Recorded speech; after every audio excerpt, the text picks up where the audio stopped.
sobre os últimos fatos aqui em Divinópolis. Nós vamos ouvir rapidamente o prefeito Vladimir Azevedo numa saudação, logo em seguida estaremos abertos para as perguntas, lembrando que estaremos já fazendo a gravação um pouco diferente, né? Da vez passada, o prefeito tem um compromisso logo a seguir, então, portanto, já teremos uma entrevista com perguntas já com as gravações.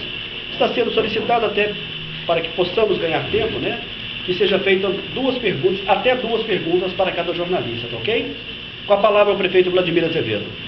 Muito boa tarde, né, novamente. Senti a necessidade desse encontro, né, mais que ontem nós soltamos uma pequena nota para que nós justificássemos, né, e informássemos as declarações do delegado da Polícia Federal, mas eu senti uma necessidade pelos princípios que me nutrem, os princípios morais, éticos, que vêm para mim de berço, e os princípios políticos, né, de transparência, de total disponibilidade, para que nós possamos aclarar as questões que ali possam ter sido mencionadas e que para mim são muito caras, né, a defesa da honra, da moral, da dignidade, e nesse quesito eu vejo que é fundamental esse encontro, né, pessoal com vocês e daí para a população, para que nós pudéssemos prestar o devido esclarecimento. Então agradeço a todos que vieram e de uma maneira bem objetiva eu me coloco aí à disposição, dentro da organização falada, as perguntas dos senhores. Prefeito. As investigações da Polícia Federal apontam que a situação, né, desse sistema se agravou a partir do mandato do senhor, a partir de 2009, porque várias pessoas que faziam parte, né, da administração anterior foram mantidas, que estavam envolvidas nesse sistema, inclusive uma das pessoas considerada chave, né, muito importante nesse sistema, que era o Lúcio Espíndola. Então a gente quer saber se o senhor sabia do envolvimento das pessoas, se elas estavam sendo investigadas por conta disso. Qual que é? Bom, primeiro que eu não entendo que houve, né, essa afirmação de organização criminosa no prefeitura de Divinópolis. Então, segundo que quando eu tomei posse, já existia um contrato, um plano de trabalho, né, recursos disponíveis e uma necessidade da comunidade, principalmente as comunidades mais carentes, porque esses recursos foram para levar, né, acesso pavimentado a bairros que não tinham nenhuma ligação, né, Jardim Nova, Cidade Jardim, Nova Holanda, Santos Dumont, Candidez, entre outros. Então, o que nós ali fizemos, não havia, né, nenhuma linha sequer de recomendação, nem interna da Procuradoria do município, do controle interno do município, que também audita e verifica, né, as movimentações dos contratos, dos convênios, de quaisquer irregularidades para agir preventivamente. Então não havia nenhuma movimentação. Isso não existia na pauta, que esse contrato teria problemas e que teria pessoas também que geriam o contrato que tinham problemas. Então, o primeiro ponto é esse. Nem internamente, nem externamente. Então não tinha também nenhuma recomendação, nenhum apontamento sequer de nenhum órgão de controle externo, de Tribunal de Contas do Estado, Tribunal de Contas da União, Ministério Público, Câmara de Vereadores, enfim.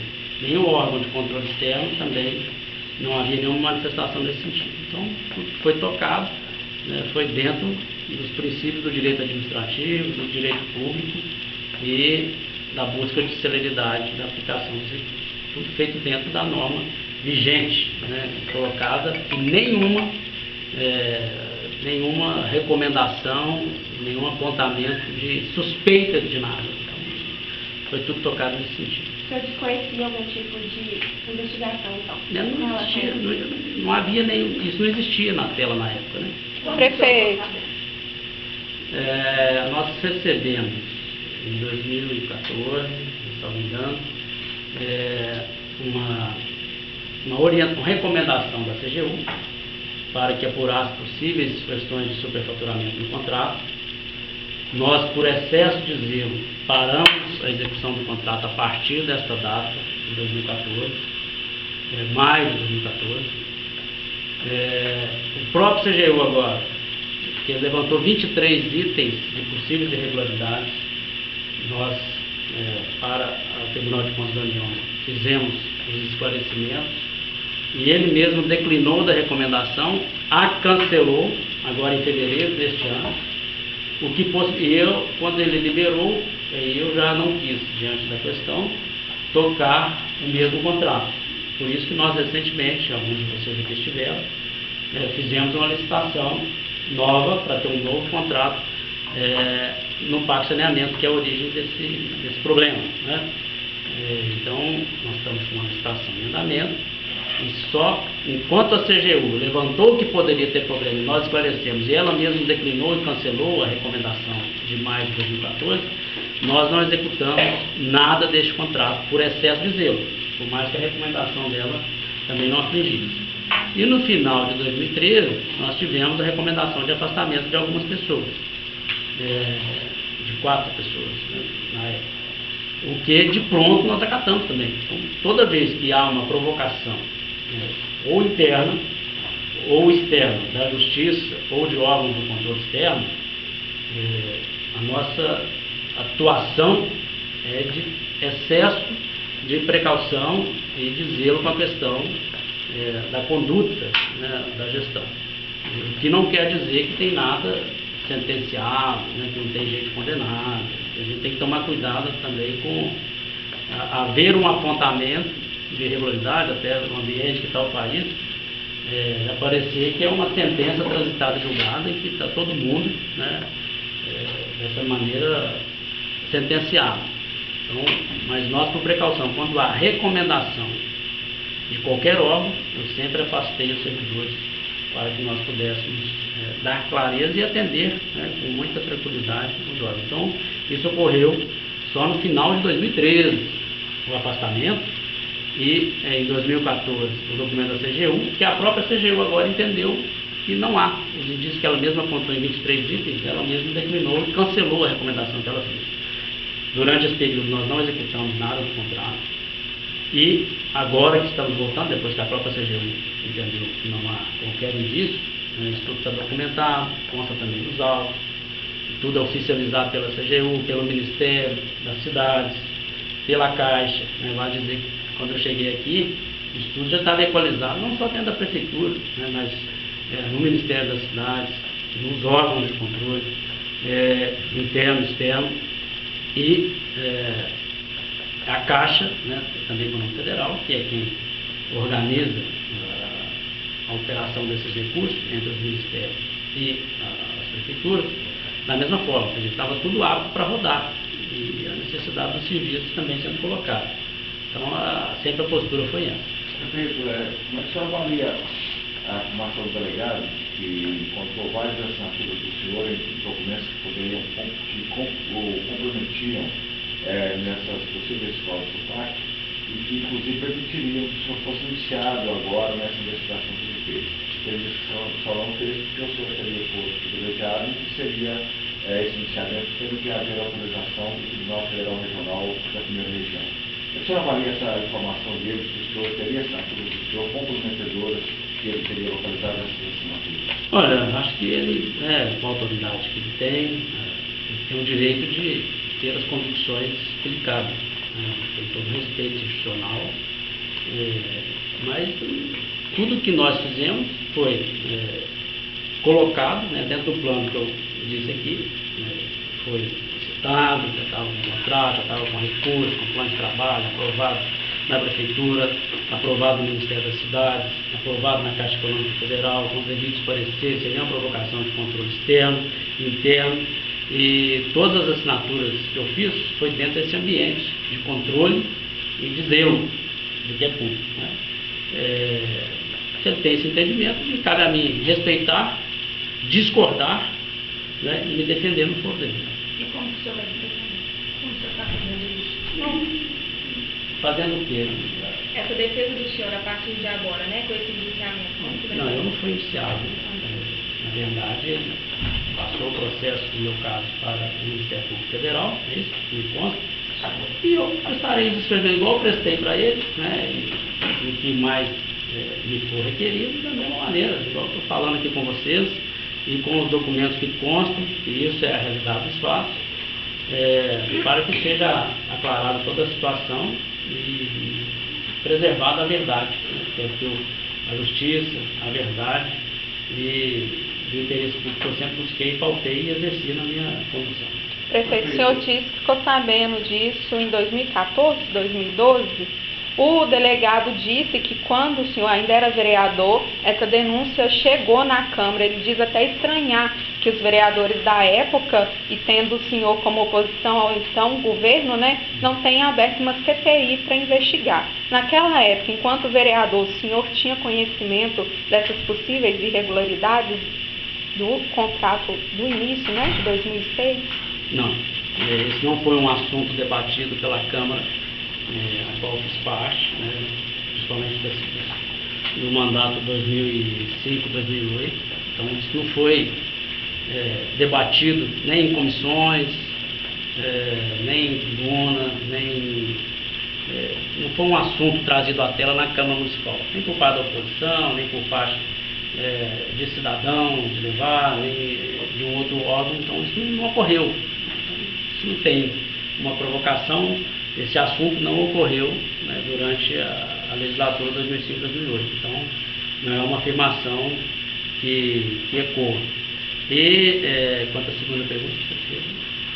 Não, foi isso. E outra pergunta, né, por que o senhor decidiu manter o Lúcio Espíndola? Foi uma recomendação, porque parece que ao delegado o senhor disse que foi recomendação de pessoas, mas não citou nomes. Não. Foi recomendação de quem? Foi partido? Na verdade, ali existia um programa concebido, né? O Lúcio é um engenheiro sênior, nada que o desabonasse à época havia sequer sido levantado. Hoje está levantado e tem indiciamentos, inquéritos. À época não existia nada. Então, se não existia nada, aí a pergunta é inversa, né? Por que eu não poderia nomear um engenheiro sênior preparado, que já estava totalmente adequado para dar fluidez ao plano de trabalho, né? Então, foi uma decisão técnica e buscando agilidade. Tanto é que em março de 2009, quer dizer, no terceiro mês do meu primeiro mandato, nós começamos a execução dessas obras, né? Me lembro muito bem, lá no bairro Cidade Jardim, por onde começamos, e isso foi fundamental, a continuidade. Então, quer dizer, ali a busca foi de continuidade para que nós pudéssemos agilizar os investimentos. E nada à época havia sequer de uma linha, ou de uma palavra, ou uma vírgula de recomendação do contrário. Como foi selecionado esses bairros que eram beneficiados? Porque ele diz também que são bairros menos populosos. Olha, aí tem gente que não conhece a formação da cidade, né? Tem gente que chega depois e não conhece como é que a cidade foi formada. Qualquer quadrante da cidade que você for, o extremo da cidade, ele é carente de investimentos de infraestrutura básica. Então, saneamento básico, esgoto, ligação, agora estamos buscando a questão das hélices, né, com os interceptores, que já é um segundo plano, que depois você liga, depois você busca o tratamento. Nós temos o asfaltamento, principalmente das linhas de ônibus. Quem mora nesses bairros sabe que era um problema urbano. Da década de 80, nós tivemos 200 loteamentos numa explosão de uma vez, do dia para a noite, com obrigação apenas do loteador abrir rua, e isso feito no estado jurídico perfeito, que a prefeitura até tentou, mas depois não conseguiu reverter. Hoje tem gente que mora lá.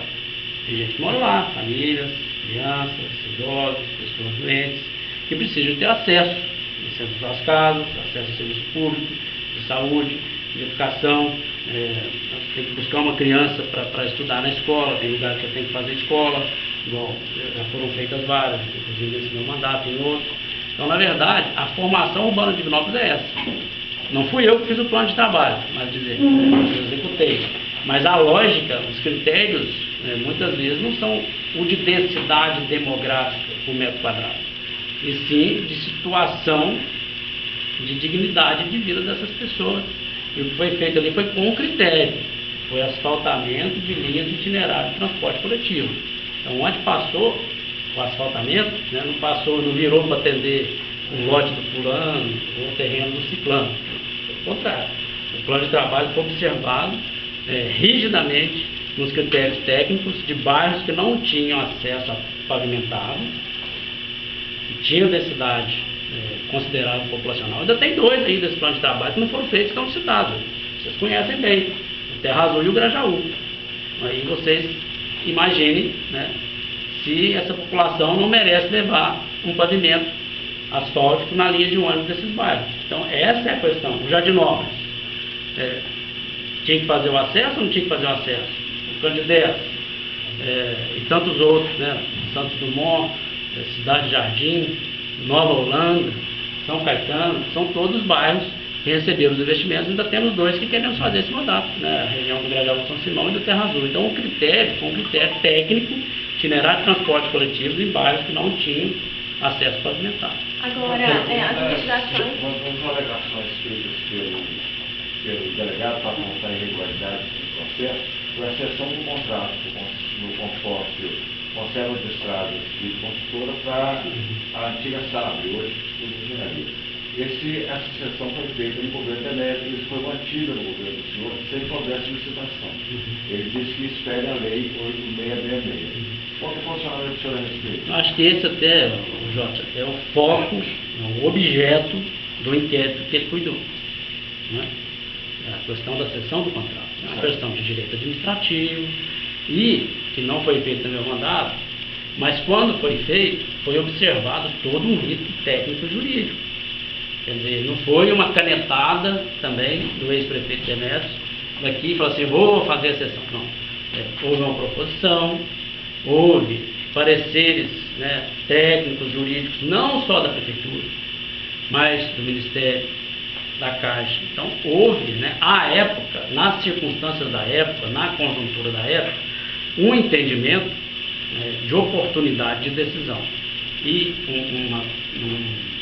um entendimento de legalidade que era possível.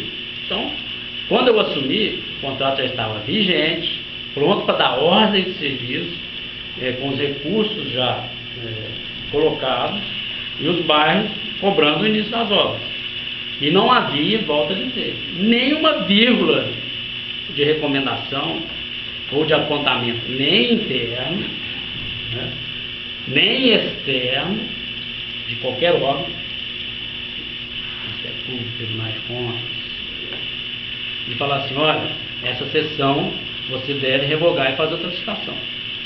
Então, isso não era assunto de pauta da época.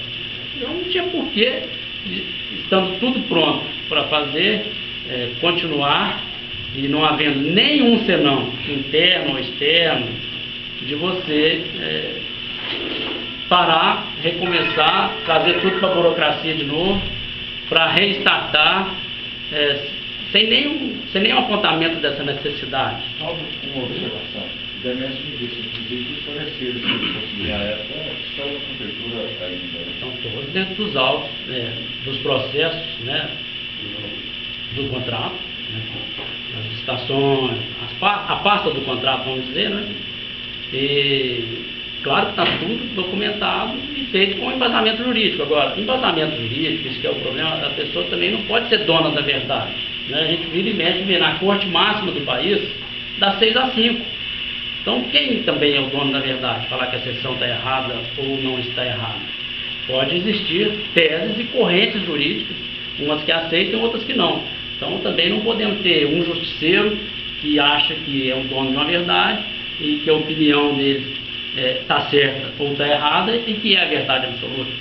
O direito também tem suas correntes, tem suas teses, e eu acho que a gente tem que ter cuidado nas aplicações desses conceitos, né, e seus desdobramentos, para que a gente também não fira pessoas honradas, servidores públicos promptos, dedicados, né, que tem muitas vezes uma vida de décadas dedicada ao município de Divinópolis, com muita competência, com muita dedicação, comprometimento, compromisso de causa, e que às vezes ficam também rifados por um entendimento A ou B. Eu acho que a gente tem que ter uma serenidade também nesse momento para respeitar as biografias e entender o desdobramento dos processos nos foros devidos que o Estado de Direito prevê. Você acha que o delegado foi... Não, eu não faço juízo de valor de ninguém. O senhor pessoalmente está tranquilo, o prefeito, com relação a qualquer tipo de acusação de envolvimento? Totalmente, né? Nós, primeiro que nós executamos um convênio, já tinha plano de trabalho, já tinha um contrato.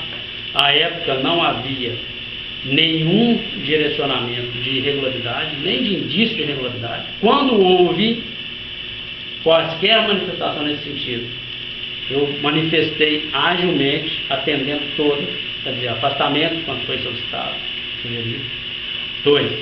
Quando a CGU apontou possíveis irregularidades em 23 itens do contrato, paramos tudo, até sacrificando, né, porque o asfalto do Grajaú poderia estar pronto. E depois de quase 2 anos, que nós estamos falando em maio de 2014, quando chegou o documento da CGU, e agora em fevereiro deste ano, que chegou um falando, olha, entendemos, está cancelada a recomendação, então nós estamos falando de quase 2 anos, até já poderia estar pronta, né, com asfalto no terrazão do Grajaú, mas nós agimos com excesso de zelo, por entender que uma recomendação nesse sentido, a gente tem que agir com excesso de zelo mesmo. Então, tudo que me coube como gestor público, eu tomei as providências em tempo devido, né, e sempre norteado pelo interesse público, pelo respeito às instituições e pela, acima de tudo, o atendimento às recomendações que são colocadas. Prefeito, foram constatadas várias obras inacabadas, em algumas obras, materiais de baixa qualidade, enfim. Queria saber como o senhor, durante todo esse tempo, acompanhava a evolução das obras, os recursos não eram suficientes? Bom, as obras, aí é uma questão muito técnica de engenharia, né? A obra, ela tem uma especificação de materiais, especificação, né? É asfalto a frio, às vezes há uma expectativa, asfalto a frio tem essa concepção mesmo, diferente do asfalto a quente, né? Você vê o quê? E todas as questões, nesse quesito técnico, né, eu não sou engenheiro, mas são atestadas, medidas e atestadas pela engenharia devida nas medições, né? Então, tudo que foi feito está devidamente atestado, medido, e até que prova o contrário, está adequado com o lastro do plano de trabalho do convênio, né, que é a asfalto. Você está acompanhando tudo de perto? Os recursos foram suficientes para poder ser prefeitura? Olha, recursos suficientes é uma questão, digamos, né, questionável. Depende da ótica que você está perguntando, porque os contratos, eles são em valores absolutos, e o custo real, e aí não é só esse contrato, né, o serviço, de maneira geral, né, paga 43 centavos per capita da merenda, já tem um tempão, e a merenda sobe de preço. Transferência da UPA é 525 mil reais, ainda temos um calote do governo federal, coisa que também poderia ser apurado, né? Os calotes que a gente recebe aí de vários serviços, o Capesavento está funcionando há 1 ano, por portaria a gente teria direito a 105 mil reais por mês, não recebemos 1 centavo, está lá mantido. A UPA, 7 meses, 4 milhões e 375 mil, mantemos. E muitas vezes as obras, no mesmo raciocínio, vem um recurso, a obra tem uma variação de inflação, de preço, e quem acoberta isso é a prefeitura. Então é claro que em época de custo, às vezes o recurso não é, em época de inflação, em época de dificuldade financeira, às vezes o recurso também com crise sente uma dificuldade, né? Não só nesse contrato, nessas questões, mas de uma maneira geral, né?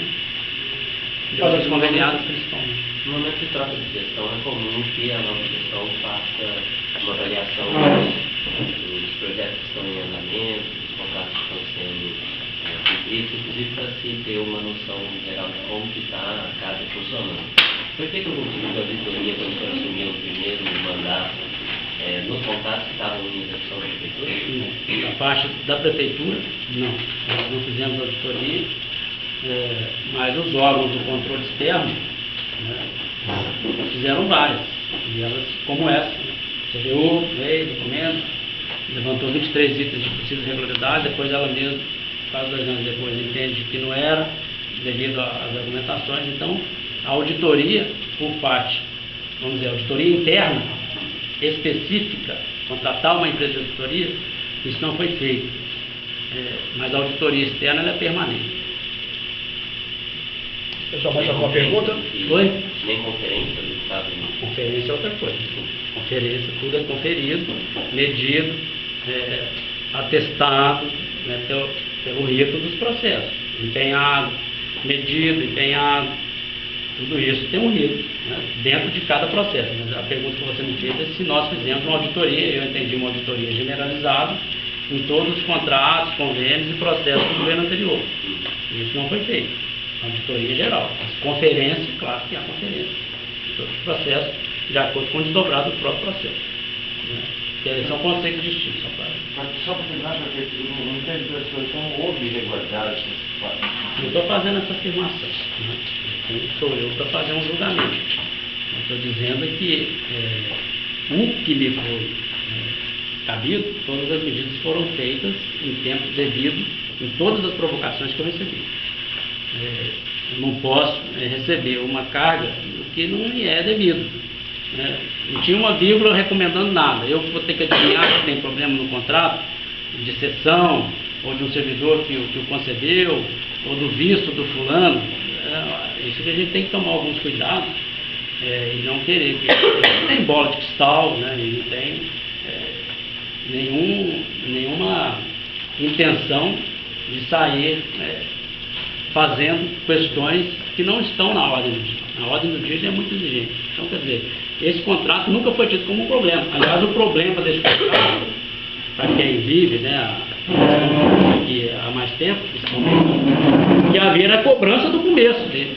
As comunidades cobrando, precisamos começar.